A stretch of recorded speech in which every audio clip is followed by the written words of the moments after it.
membantu penyiapan pelatihan dan kegiatan. Dan kelemahan fungsi saya kurang konsentrasi saat kelas.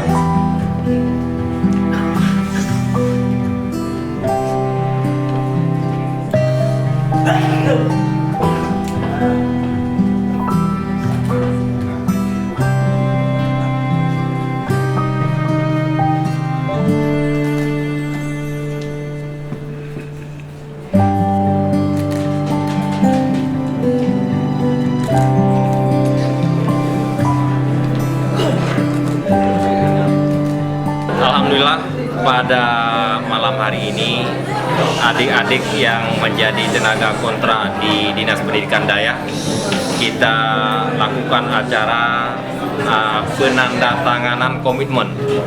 Kita harap pada malam hari ini seluruh adik-adik tenaga kontrak memperbaiki komitmen lahir batinnya dalam bekerja di Dinas Pendidikan Dayak.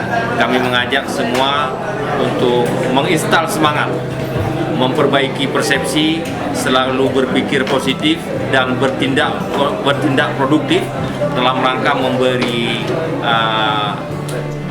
hasil kerja yang luar biasa bagi kinerja Dinas Pendidikan Dayak ke depan. Kami ucapkan selamat kepada semua adik-adik yang malam ini kita buat komitmen bersama.